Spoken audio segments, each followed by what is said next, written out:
Se você está pensando em contratar alguém ou se você está num processo para ser contratado, você precisa ver esse vídeo até o fim. Eu vou passar as dicas de ouro sobre como fazer as perguntas certas na contratação e também como responder essas perguntas da melhor forma. Então bora pro vídeo. Fala galera, seja bem-vindo a mais um vídeo do Café com Negócios. Meu nome é Yuri Mello e é sempre minha missão trazer aqui conteúdo sobre empreendedorismo, sobre negócios, sobre como você se tornar sua melhor versão. E hoje não poderia ser diferente. Basicamente, o que nós vamos conversar hoje são perguntas essenciais numa entrevista de emprego. Ao longo dos anos, eu percebi que a maioria das pessoas que eu demitia por comportamental é porque eu não procurei o comportamento dela na entrevista ou no processo seletivo. Eu contratei ela porque ela era muito boa na função dela, era um designer muito bom, era um vendedor muito bom, era um engenheiro muito bom, mas em nenhum momento eu avaliei realmente qual o aspecto comportamental dessa pessoa. E primeira dica, assim, antes de falar das perguntas, é que se você contratar pelo técnico, você vai demitir pelo comportamental. A maioria das pessoas, elas não ficam, não porque a remuneração não é boa, não porque o ambiente de trabalho não é bom, mas sim porque elas não encaixam na cultura da empresa. E sim, a empresa tem cultura. Você pensando nisso ou não, ela tem cultura sim. E eu vou passar aqui as principais perguntas que eu aprendi ao longo dos anos que eu devo fazer para quem eu vou contratar e principalmente também o que esperar das respostas. Então bora, sem mais delongas, para todas essas perguntas. Primeira pergunta, quais são os seus hobbies? O que você faz no seu tempo livre? Quem é você quando você não está trabalhando? Como que é teu dia a dia? Essa pergunta demonstra uma parte fundamental da pessoa, que é os hábitos da pessoa moldam os seus comportamentos. E aquilo que ela faz de um jeito no trabalho, ela provavelmente tem outros lugares que ela faz do mesmo jeito. Você não consegue ser focado, disciplinado, resiliente no esporte e ser desorganizado, impessoal e totalmente desfocado no trabalho. O jeito que você faz uma coisa é o jeito que você faz todas as coisas. Então aqui eu sempre procuro 3 tipos de hábitos principalmente. Deixar a pessoa falar, tá? Eu não estimulo ela falar muito não, ela que tem que vir. Mas eu procuro principalmente hábitos de contribuição, que seriam hábitos que ajudam outras pessoas, hábitos que procuram melhorar o mundo além dela mesma, hábitos saudáveis em geral e hábitos de crescimento pessoal. Eu procuro sempre olhar esses 3 hábitos, procurar se a pessoa já tiver isso, facilita muito.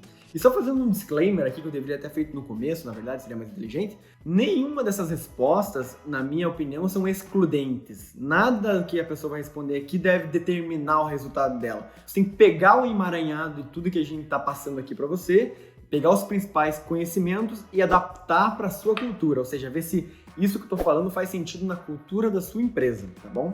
Segunda pergunta, você já praticou algum esporte? Você pratica algum esporte? Então, eu percebi que, ao longo do tempo, as pessoas que têm um hábito saudável de praticar algum esporte, elas normalmente são melhores em time, ou seja, elas sabem liderar melhor, elas sabem interagir melhor com outras pessoas, principalmente se a pessoa faz um esporte coletivo, como futebol, vôlei, handebol, esse tipo de coisa. E também mostra uma característica, se a pessoa pratica algum esporte, além só do recreativo, mas ela vai para uma competição, ela procura estar melhorando, é muito interessante esse traço, porque você consegue ver que a pessoa tem uma característica de ser disciplinada, de procurar crescimento, de ser principalmente movida por desafios, porque a maioria das pessoas se acovardam perante os desafios, mas a pessoa que ao longo dos anos criou o hábito de ser resiliente no esporte, de estar sempre melhorando suas performances no esporte, dificilmente ela vai se afugentar pelos desafios, mas sim vai encontrar aquilo como uma fonte de motivação. Terceira pergunta, você faz algum trabalho voluntário? Qual trabalho voluntário? E por que você faz trabalho voluntário? Isso foi uma iniciativa tua ou foi uma coisa familiar? Como é que você começou nisso? Entender se a pessoa ela já teve a proatividade de ajudar o próximo. Isso mostra 2 coisas muito importantes. Primeiro, se ela liga para o mundo, para a comunidade, além de si mesma, se ela tem o hábito de não só falar da boca para fora, mas se ela tem o hábito de procurar ajudar o próximo. E o segundo, se ela tem proatividade de fato fazer algo pelo outro. A proatividade é a palavra-chave aqui. Porque se a pessoa tem a proatividade de criar um programa social, de participar de um programa social, de dedicar tempo, dinheiro para ajudar o próximo, provavelmente quando ela vê alguma oportunidade de ajudar alguém ou de ajudar algum objetivo da empresa, ela também vai ser proativa nisso. E é claro, ela tá fazendo bem pro mundo, né? Então, parabéns para essa pessoa, tem que dar umas parabéns só por causa disso também, tá? Quarta pergunta: qual tarefa ou projeto você considera a sua conquista mais significativa até hoje? Explique o plano, explique por que você atingiu o seu objetivo, quais foram os erros cometidos no processo. Me leve através do processo para você atingir essa conquista. Explique o passo a passo. Essa é a pergunta.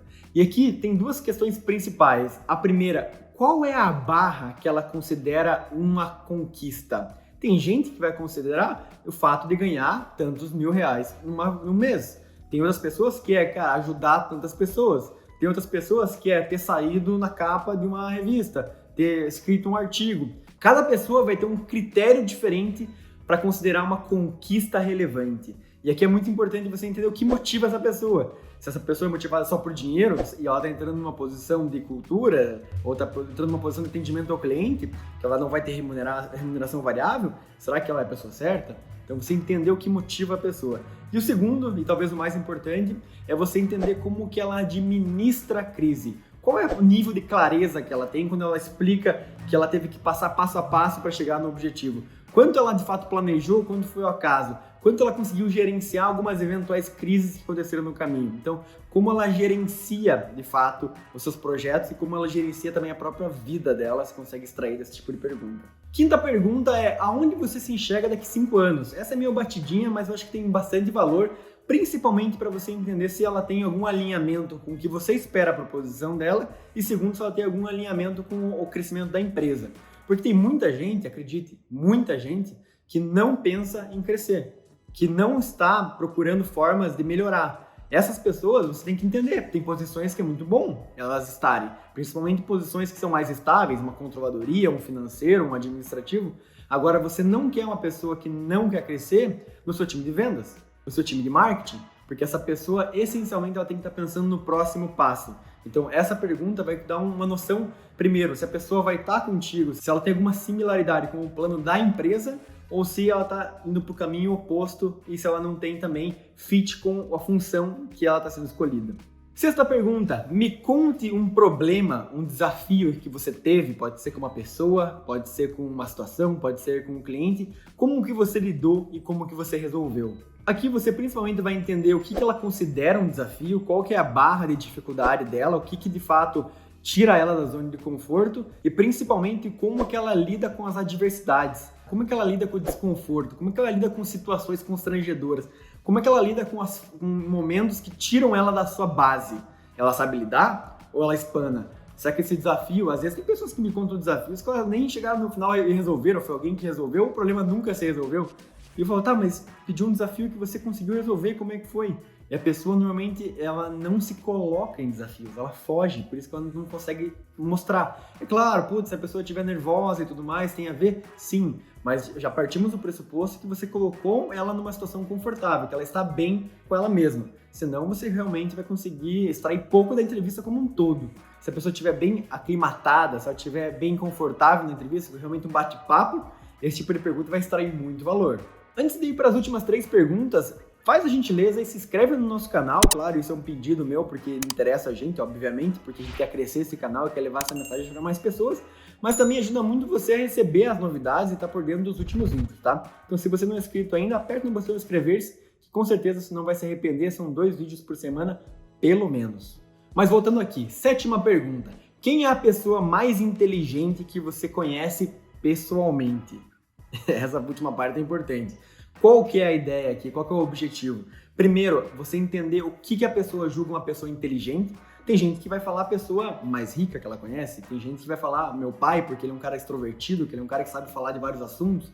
Normalmente, a característica que a pessoa considera mais inteligente ou mais interessante é a característica que ela mais busca se tornar, é a característica que ela mais busca desenvolver, ou é aquilo que ela olha como um nível de sucesso, porque aquela pessoa é bem sucedida, porque ela tem muito dinheiro, porque ela tem uma família maravilhosa, porque ela está sempre viajando. Então entender o que aquela pessoa considera uma pessoa inteligente, você também considera qual traço da personalidade a pessoa mais valoriza e mais busca alcançar. 8ª pergunta: Se você tivesse agora 40 mil reais para construir um negócio, o que você faria? Essa pergunta, o objetivo dela é interpretar, primeiro, clareza de pensamento, a pessoa conseguir, mesmo que não queira montar uma empresa, mesmo que não seja o objetivo dela naquele momento, ou mesmo que não seja na vida inteira dela, conseguir responder algo fora da zona de conforto. É como alguém te perguntar, como é que você construiria uma espaçonave? Você não sabe começar, mas se você se esforçasse, vou pegar um motor, vou colocar carenagem, vou colocar a ponta, vou posicionar num lugar seguro, vou construir, vou chamar um time de engenheiros, vou fazer um orçamento para ver quanto que eu vou gastar, vou fazer contato com a NASA, sei lá. Eu não sabia nada disso, acabei de pensar em tudo isso. Mas mostra clareza de pensamento, mostra facilidade em se expressar, principalmente mostra que você consegue lidar com incertezas, consegue lidar com formas diferentes. E claro, se a pessoa falar, eu montaria um negócio, aí você vai perguntar, como que você montaria? Como que você construiria? Me explica o que dá para fazer com 40 mil reais. A pessoa ter essa... Quanto mais ela tiver clareza, quanto mais tiver senso crítico, de pelo menos, mesmo que ela não saiba montar um negócio, mesmo que ela nunca tenha tido um negócio, ela conseguir mostrar para você um plano, mesmo que esteja errado, já mostra uma evolução de pensamento, já consegue mostrar uma clareza de ideias. E isso é importantíssimo. Nunca foi tão importante a gente conseguir contratar pessoas e trazer pessoas para o time que tem clareza de ideias e sabem se expressar e pensar fora da caixa, mesmo que elas não concordem, contribuindo para o time. Nona e última pergunta. Por que eu coloquei só 9 perguntas? Deveria ter colocado 10, fica mais legal 10 do que 9. Não, vai 9. Vamos deixar uma dica bônus depois. Fica ligado que vai ter dica bônus. Acabei de pensar aqui, mas eu tenho boas dicas para te dar. Então, a nona pergunta é: qual foi a decisão mais difícil que você teve que tomar no ano passado, nos últimos 12 meses? E por que foi tão difícil? E aqui talvez você tenha que interpretar algo que hoje é essencial, não é mais opcional no mundo que a gente vive hoje, que é a tomada de decisão. Quanto essa pessoa tem dificuldade em tomar decisões? Quanto ela posterga uma decisão? Quanto ela consegue tomar decisão grande no dia a dia? Ou ela é aquele tipo de pessoa que posterga a decisão até o último minuto e toma a decisão mais fácil? Nessa pergunta você vai conseguir interpretar. Se ela der uma resposta, uma decisão muito simples, provavelmente ela não está ativamente se colocando em situações de liderança, situações em tomada de decisão. Ela normalmente não está procurando formas de construir alguma coisa nova, de conseguir fazer o próximo passo. Porque eu te garanto uma coisa, se a pessoa está crescendo, ela está errando. Se a pessoa está crescendo, ela está errando. Porque só com o crescimento vem o erro. E só do erro vem o aprendizado para você crescer. Então é uma coisa que, inevitavelmente, quem cresce, erra, e quem erra, aprende e cresce. É tipo quase um paradoxo, pensando bem. Mas enfim, se a pessoa consegue tomar uma decisão e consegue explicar isso nessa pergunta, com certeza ela é uma pessoa que tem facilidade em tomar decisão, em clareza de ideias, ela consegue ter pensamento crítico, se relacionar, coletar informação para tomar decisão. Mas é claro, que eu estou exagerando, estou extrapolando o que você pode ver na pergunta, pode ser que a pessoa responda algo muito simples, mas tenta interpretar o raciocínio que ela tem para tomar decisão e que tipo de decisão que ela toma, são decisões difíceis ou fáceis. No último ano, se a pessoa está crescendo, ela tomou alguma decisão difícil. Não tem como não ter tomado. E a dica bônus que eu falei não é exatamente uma pergunta, mas é uma dica que, cara, se você ficou até o final, você vai me agradecer por isso. Porque eu sempre faço isso nas entrevistas e é impressionante o resultado. É impressionante. Basicamente, eu fiz todas as perguntas, eu tirei ali dúvidas da pessoa, falei sobre salário, falei sobre remuneração, falei sobre rotina, horário e tudo mais, beleza? Não dei resposta para pessoa nenhuma. Chegou até o final e faz essa observação. Fulano, eu entendi, eu compreendi todas as suas respostas, mas eu não tenho certeza se você é a pessoa certa para essa vaga. Quem falar primeiro perde. A pessoa tem 3 reações possíveis, né? Que eu conheço pelo menos. Ou ela não fala nada, ou ela discorda, ou ela concorda. Tem pessoas que concordam. A pessoa que se cala, normalmente ela não tem autoconfiança suficiente para questionar. Ela não tem a autoimagem positiva suficiente para conseguir se impor quando precisa. A pessoa que questiona, essa sim, ela tem um mínimo de autoconhecimento e ela tem um mínimo de autoestima. Então ela consegue questionar, ela não vai ceder perante grandes autoridades, ela vai, mesmo em um momento de pressão, ela vai tentar encontrar a melhor resposta. Claro, de novo, esse aqui é um ambiente controlado, uma pergunta simples, mas mesmo assim você está procurando traços de personalidade a entrevista inteira. E se a pessoa responde, não, por que eu não sou a pessoa certa? Me explica um pouquinho melhor que eu quero entender, eu quero me dar minha oportunidade de explicar um pouco melhor, talvez eu tenha passado algum ponto. Essa pessoa é ideal. E a pessoa que concorda, meu amigo, nem perca tempo, porque ela de fato não tá ou afim, ou ela não tá dando importância, ou ela realmente não se vê naquele emprego. Então essa dica bônus para quem ficou, tenho certeza que vai me agradecer, porque se aplicar isso vai dar muito certo. Bom, se você ficou até o final, deixa pra gente seu likezinho aqui no vídeo, curtir. Cada curtida é uma nova pessoa que vai ver o vídeo lá no feed do YouTube. Então é isso, espero ter ajudado. Essas são as 9 perguntas, mais uma dica bônus do que você deve perguntar numa entrevista de emprego e também de como você deve responder ou o que você deve procurar na resposta. Valeu, até a próxima, falou!